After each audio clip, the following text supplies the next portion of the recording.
तो guys finally मेरे नए गेमिंग चैनल पे भी 1K व्यूज आ चुके हैं। मतलब 1K तो नहीं यार, ज्यादा ही हो गए हैं। एक वीडियो तो 2K व्यूज पार कर गई है और एक वीडियो मैंने कल ही अपलोड की जिसपे 1K व्यूज आ भी गए। तो guys thank you so much, अपने भाई को ऐसे ही सपोर्ट करते रहना और तब तक के लिए आप सभी ये कमाल का पार्ट एंजॉय कीजिए। तभी हमें दिखाए जाते हैं ग्रैंड प्रीस्ट, जो उस शख्स को देख के काफी ज्यादा शॉक्ड हो गए होते हैं और वो फिर कहते हैं पर आखिर ये कैसे हो सकता है कि ये यहाँ पे, इसे तो कई करोड़ों सदियों पहले ही मार दिया गया था, पर ये जिंदा कैसे है? पर आखिर कैसे? मुझे जहाँ तक याद है उस जंग के दौरान 5 सेलेस्टियल गार्डियंस थे। ये उनमें से दूसरे दर्जे का था जिन्हें उन इवल गॉड्स और एंजल्स ने मार दिया था। ये जालामा के बाद है कि मैं किसी दूसरे गार्डियन को देख रहा हूँ, क्योंकि जालामा को मारने की किसी में हिम्मत ही नहीं थी। और फिर हमें दिखाया जाता है वो अनजान शख्स जिसे ग्रैंड प्रीस्ट सेलेस्टियल गार्डियंस कह रहे हैं और वो अनजान शख्स फ्रीजा से कहता है, हे तुम फ्रोस्ट डीमन, क्या तुम मुझे बता सकते हो कि तुम्हारे पास जो ताकत है, तुमने उस ताकत को कंट्रोल कैसे कर रखा है? क्योंकि मेरे अंदर जो डीमन है वो भी बिल्कुल इसी तरह की ही ताकत का यूज करता है। अगर तुम मुझे बताते हो तो मैं उस डीमन को फिर काबू कर पाऊंगा और फिर मैं अपनी पूरी ताकत को पहली दफा इस्तेमाल कर सकूंगा। क्योंकि मेरे अंदर जो डीमन है वो था इस हिस्ट्री का ग्रेट डीमन, जिसने उन सभी इवल गॉड्स और एंजल्स को और उनके सभी वो छपरी पंडरों को घुटनों पे ला दिया था। और तभी फ्रीजा उससे कहता है, अबे तू है कौन जो मेरी ताकत के बारे में मुझसे पूछ रहा है? अरे क्या चाहिए तुझे? और जिस डीमन की तुम बात कर रहे हो वो डीमन तो किसी काम का नहीं होगा अगर वो डीमन तुम्हारे काबू में आ गया, क्योंकि वो फिर कोई असली डीमन ही नहीं होगा, क्योंकि असली डीमन तो मैं हूँ मेरे दोस्त, और मैं ही हूँ वो हिस्ट्री का सबसे ज्यादा ताकतवर डीमन, दी ऑलमाइटी। क्या बाबा माफ करना, गुस्से में इधर उधर निकल जाता हूँ। लॉर्ड फ्रीजा, हो झुको मेरे सामने सभी बंदरों। और तभी अचानक से ही वो अनजान शख्स काफी ज्यादा हक्का बक्का हो जाता है और वो फिर कहता है,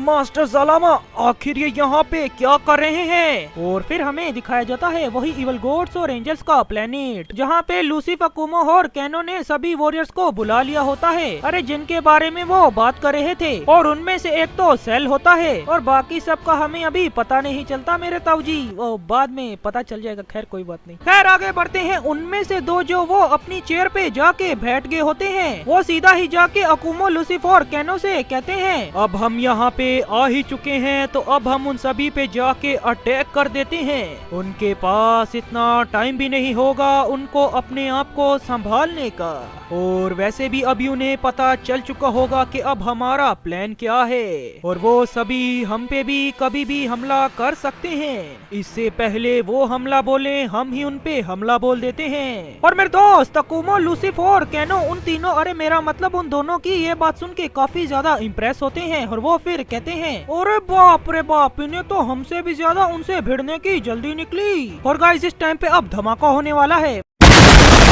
मेरा मतलब देखो तो सही। और तभी अकुमो, लूसीफर, कैनो, उन सभी वॉरियर्स जो अभी अभी नए आए हैं और वो सभी इवल गॉड्स और एंजल्स और वो डीमंस, उन सभी को इकट्ठा कर लेते हैं। और अगर और भी कोई छपरी बंदे बचे हैं तो मुझे कमेंट्स में बता देना, मैं तो भूल ही गया गाइस, मैंने कितने सारे बंदे ही डाल दिए इस मांगा में। खैर आगे बढ़ते हैं। और तभी कैनो कहता है, हे मेरे सभी प्यारे साथियों, तैयार हो जाओ और इस पूरे के पूरे मल्टीवर्स को कॉन्करर करेंगे, उन सभी ताकतवर योद्धाओं को मारकर जिन सभी ने इस पूरे मल्टीवर्स पे काबू कर रखा है। और एक और बात, मुझे काफी ज्यादा दुख हो रहा है कि मैं अपने भाई को नहीं मार पाऊंगा, क्योंकि वो तो अपनी जगह पे जाके छुपा हुआ है। और तभी कैनो को कुछ याद आ जाता है और वो फिर कैनो से, अरे मेरा मतलब अकुमो से कहता है, हे अकुमो, क्या तुम मेरे लिए इन सभी को रेडी कर सकते हो? मुझे किसी से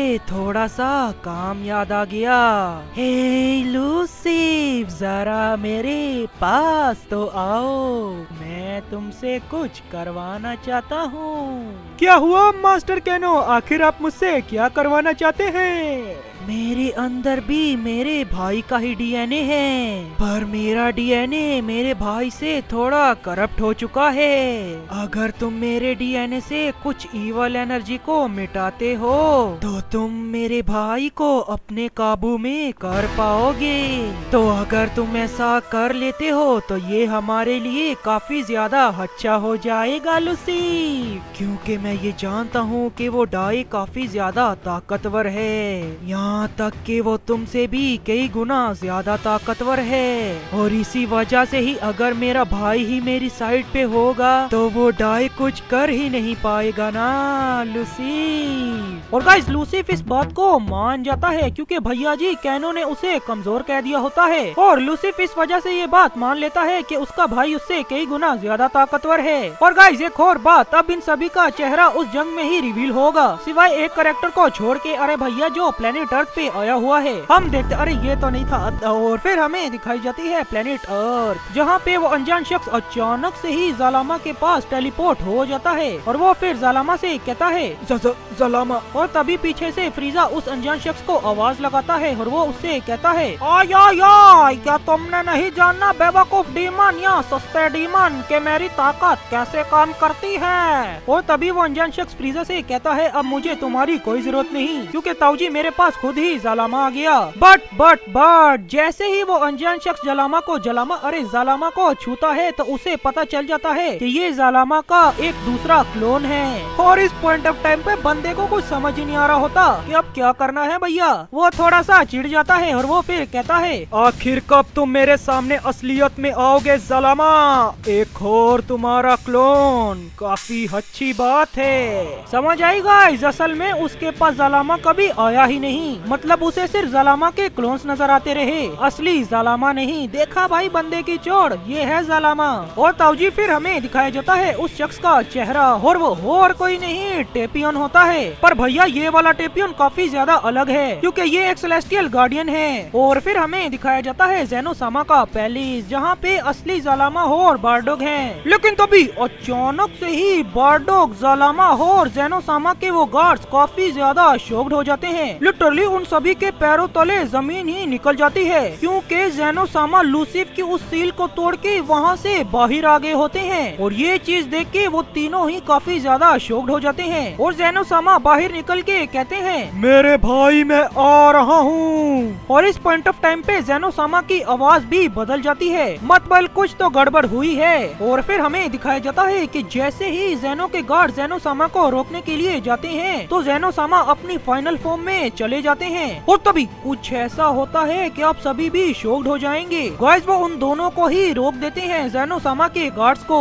यहाँ तक कि वो बारडोग और जालामा को भी रोक देता है। लेकिन तभी अचानक से ही वहाँ पे एक पोर्टल खुल जाता है जिसमें बारडोग और जालामा जाके गिर जाते हैं और ज़ेनोसामा वहाँ से निकल जाते हैं किसी दूसरी ओर। पर ये हमें पता नहीं चलता कि आखिर वो पोर्टल किसने खोला था। और जैसे ही ज़ेनोसामा अपने उस पैलेस से निकलते हैं तो उनकी एनर्जी सभी को ही सेंस होती है, इवल गॉड्स और प्लेनेट अर्थ पे जितने लोग हैं सभी को ही, क्योंकि भैया ज़ेनोसामा अपने आप में ही एक पूरा यूनिवर्स है। और ये चीज इवल गॉड्स और एंजल्स को भी सेंस हुई होती है। और लिटरली सिर्फ एक सेकंड में ज़ेनोसामा उन इवल गॉड्स और एंजल्स के प्लेनेट पे पहुंच जाते हैं। और फिर हमें दिखाया जाता है ग्रैंड प्रीस्ट। तो वो समय आ ही गया कि उन्होंने ज़ेनोसामा को करप्ट कर ही दिया। मुझे लगा नहीं था कि ऐसा होगा, पर ये तो हो गया। और तभी ग्रैंड प्रीस्ट टेपियन से कहते हैं वो समय आ गया टेपियन, अब हमें जंग के लिए जाना होगा। और फिर हमें दिखाया जाता है एक बहुत ही ज्यादा प्यारा आइकॉनिक सीन जहाँ पे लूसीफ और ग्रैंड प्रीस्ट दोनों एक ही साथ कहते हैं मल्टीवर्सल टेलीपोर्टेशन। और लिटरली इस पॉइंट ऑफ टाइम पर कैनो काफी ज्यादा इवल स्माइल कर रहा होता है और वो फिर अपने मन में कहता है आखिरकार अब मैं उन पांचों को जगा पाऊंगा। तो गाइस बस आज की वीडियो में बस इतना ही। और गाइस मेरे नए चैनल को भी जाके आप सभी अपना प्यार देना। और अगर आपको मेरी ये वीडियो पसंद आई है तो मेरी वीडियो को लाइक और चैनल को सब्सक्राइब जरूर से कर देना। और इस वीडियो पे दबा के अपने प्यारे कमेंट्स भी जरूर से कर देना। मैं आपसे मिलूंगा अगली वीडियो में, तब तक के लिए बाय।